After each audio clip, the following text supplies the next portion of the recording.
Muy buenos días, este es un video de la clase de electromagnetismo 1. En este caso trataremos lo que son las guías de onda. Los objetivos serán los siguientes: comprender los elementos básicos de una guía de onda, explicar la importancia de la frecuencia de corte, analizar cómo se propagan las ondas en una guía de onda y responder qué son los modos transversales eléctricos y modos transversales magnéticos. Esto lo haremos todo mediante la resolución de ejercicios. En el primer ejercicio nos dice que una guía de onda rectangular conductora hueca con dimensiones 2.5 por 1 centímetro operará por debajo de los 6.1 GHz. ¿Cuántos modos transversales eléctricos y transversales magnéticos podrá transmitir y cuáles son estos modos? Y nos piden que calculemos la frecuencia de corte para cada uno. Ok, hay que, hay que ver que nos dicen que esta guía de onda operará por debajo de los 6.1 GHz. Nos deja entrever que el modo más, que habrán modos en los que el modo más bajo tiene que ser menor a 6.1 para que esta guía de onda pueda propagar. Entonces vamos a resolverlo. Bueno, ya tenemos nuestra condición. Sabemos que nuestra ecuación para la frecuencia de corte es la siguiente. Al dejarlo en términos totalmente de la frecuencia, nos proseguimos a calcular los modos transversales eléctricos. Para el modo transversal eléctrico, el modo más lento es el modo 1.0. Entonces, la frecuencia en este modo es de 6.1 de 6 GHz. Y como podemos ver, esta cumple en que es menor a 6.1 GHz. O sea, esto quiere decir que esta es esta frecuencia de corte que la guía de onda podrá propagar para valores menores que 6.1 GHz, pero tienen que estar por encima de los 6 GHz. De tal modo, si el valor es menor a 6, esta guía de onda no propagará ondas, todas serán atenuadas y serán desvaneciendo. Como podrán observar, aquí se calculan otros dos modos para ver si alguno de los siguientes podría cumplir con la condición que nos dicen, que la frecuencia pueda operar a 6.1 GHz, a valores menores que 6.1 GHz. Pero los valores resultantes de la frecuencia nos dan que son prácticamente el doble o más del doble. Por ende, solo hay un modo posible, el modo 1.0. Entonces, vamos a proseguir para calcular los modos transversales magnéticos.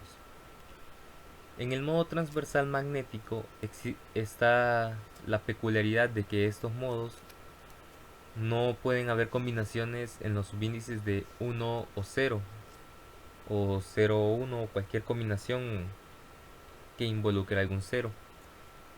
Entonces el modo dominante o el modo más lento sería el modo 1-1. Entonces al sustituir todos estos valores, obtenemos que la frecuencia de corte sería 16.2 GHz, que es mucho mayor a 6.1.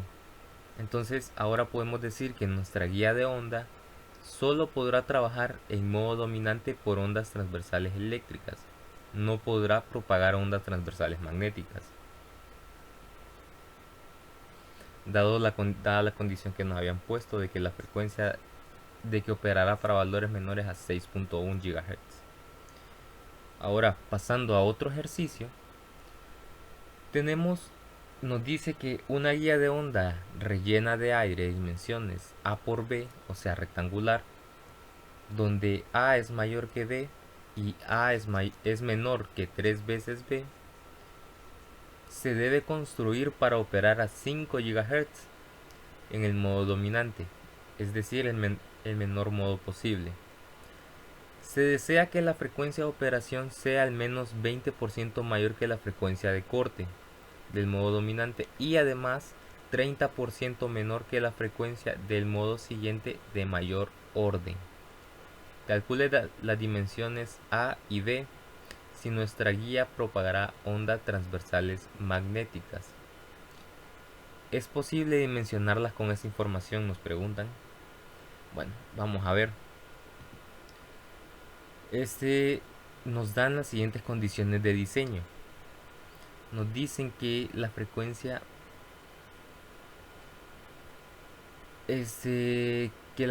debe ser menor al 30% del modo siguiente. El modo siguiente no lo conocemos, o sea, el modo siguiente al modo 1.1, dado que hay dos candidatos posibles, el modo 2.1 y el modo 1.2. Entonces vamos a hacer una pequeña comparación. Vamos a formular esta hipótesis. Esta hipótesis la hacemos debido a que nos dicen que A es mayor que B. Entonces, al hacerlo, vemos que se cancelan las velocidades, se cancela el 2, se cancelan las raíces. Entonces, ahora tomando el límite superior donde A es igual a 3 veces B y sustituyéndolo en el argumento de la raíz, llegamos a que en efecto la frecuencia del modo 2.1 es menor a la frecuencia del modo 1.2. Y esto es fácil de ver dado que esto siempre será así siempre que A sea mayor a B. Entonces, ahora nuestras condiciones de diseño nos quedan de la siguiente manera. La siguiente se mantiene igual. La primera se mantiene igual. En la segunda, ya sabemos el modo que le sigue. Esta frecuencia debe ser menor al modo que le sigue. Aquí tengo un error en el signo. Aquí debe ser menor. Pero aquí ya está corregido. Entonces, aquí eso es lo más importante, dado que aquí ya conocemos el modo, que es el modo 2.1. Entonces ahora ya podemos armar nuestro sistema de ecuaciones.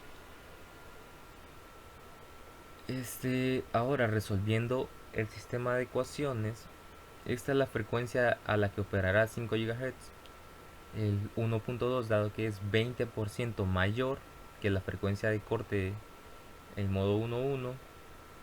Y esto es 0.7 es porque esta frecuencia es menor en el 30%.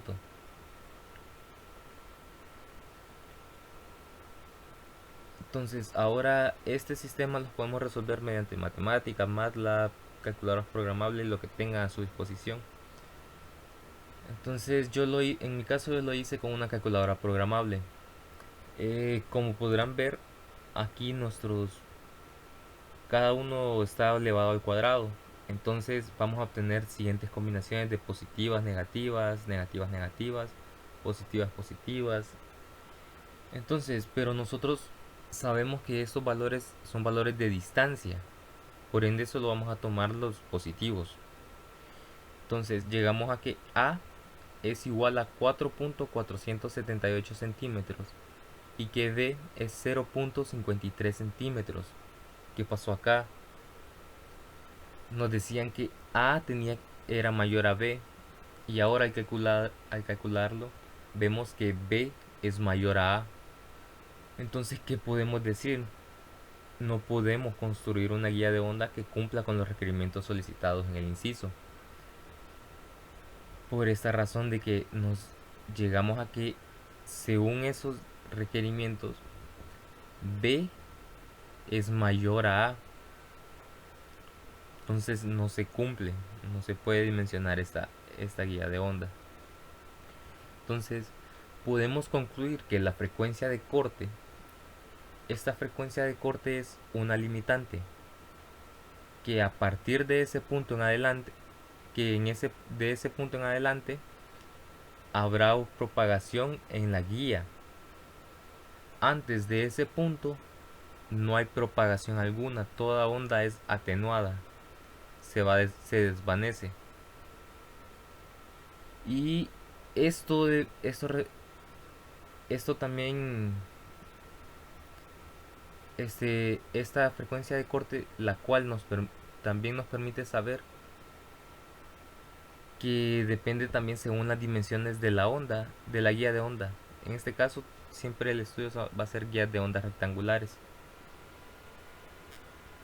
Y además, como se puede haber visto en los ejercicios, las guías de ondas huecas solo admiten modos transversales eléctricos y modos transversales magnéticos. O sea, haciendo imposible que exista un modo transversal electromagnético en una guía de onda hueca. Este argumento se puede corroborar utilizando la ley de Gauss y la ley de Faraday. Entonces, aquí vamos a ver la prueba. Un modo transversal eléctrico es cuando la componente en Z del campo eléctrico es igual a cero. Y un modo transversal magnético es cuando la componente en Z del campo magnético es cero. Entonces, un modo transversal electromagnético es cuando la componente del campo eléctrico y la componente del campo magnético en Z ambas son iguales a cero. Pero estas no se pueden dar en una guía de onda huecas, dado que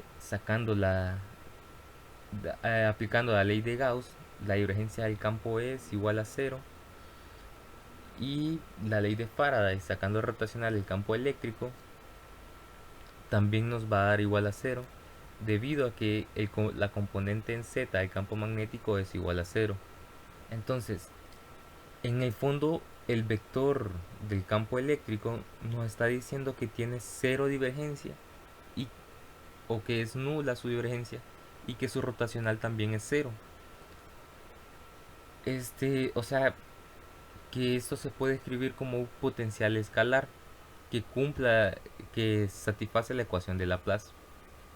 Pero las condiciones de frontera requieren que esta super que la que el,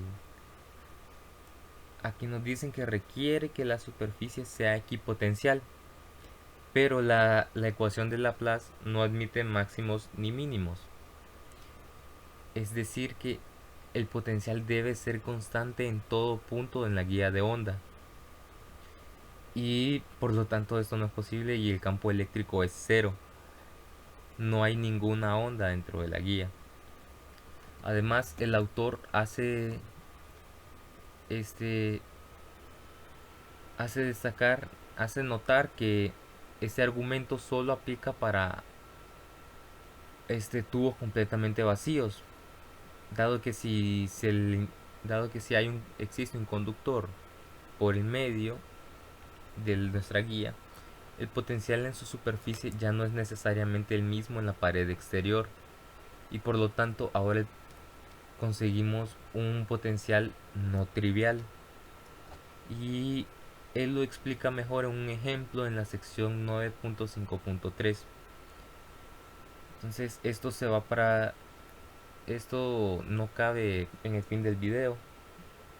Entonces, para el que lo quiera hojear, está en la sección 9.53.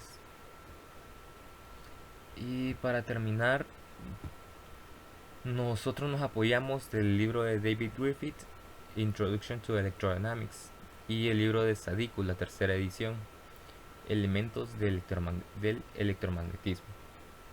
Bueno, espero que este video haya sido de utilidad y muchas gracias.